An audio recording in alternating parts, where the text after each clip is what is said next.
Таджикская холдинговая госкомпания ОАО «Барки-Тоджик» 28 сентября обратилась к потребителям с предупреждением о нехватке электроэнергии в осенне-зимний период в Таджикистане. Всем известно, что с наступлением осенне-зимнего сезона из-за снижения температуры воздуха происходит уменьшение потока рек и водных ресурсов в бассейне формирования реки Вахш, а также ежегодное увеличение потребностей социальной и экономической отраслей страны в электроэнергии вызывает сезонную нехватку электроэнергии, сообщается в обращении холдинга.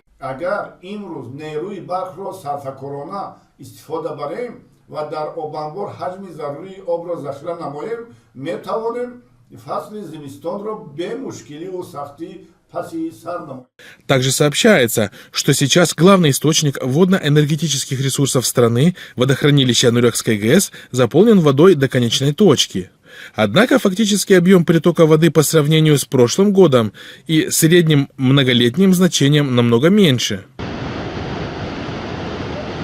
В связи с этим, по подсчетам специалистов отрасли, в текущем году также предсказывается сезонная нехватка электроэнергии, и прогнозируемая ситуация требует регулирования режима использования водно-энергетических ресурсов в энергетической системе страны, рационального и эффективного использования электроэнергии на предприятиях, в организациях, учреждениях и в жилых домах, подчеркивает Барки-Тоджик.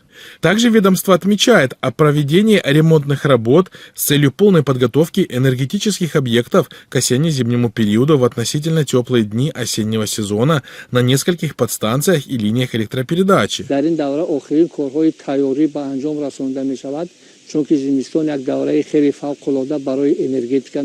Однако жители Таджикистана сообщали о перебоях и отключениях электроэнергии на длительное время еще до обращения ОАО «Барки-Тоджик».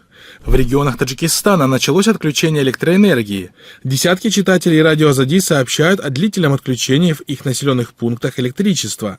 Официальный представитель компании Барки-Тоджик отказался комментировать возникшую ситуацию, сообщает Азади.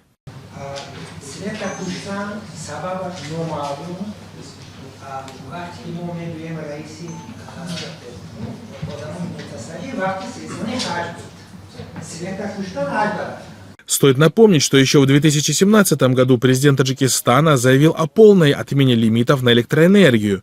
Но, как видите, сегодня уже 14 октября, а лимит не введен.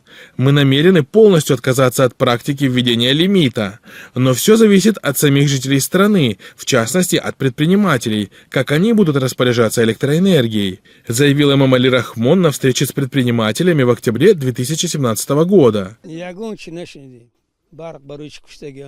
С тех пор в Таджикистане были запущены 2 генератора на Рагунской ГЭС, что, казалось, должно было решить проблему с нехваткой электроэнергии.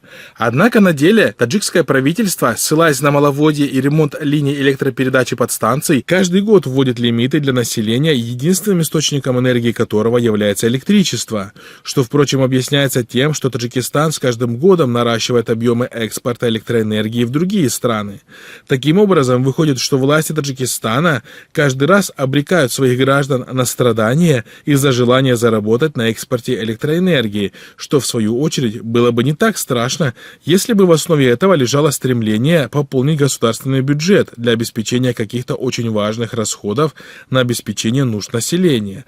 Однако, с учетом того, что клан Рахмона уже давно рассматривает бюджет Таджикистана как свою личную кормушку, понятно, в чьих интересах в стране до сих пор происходит введение лимитов на потребление электроэнергии.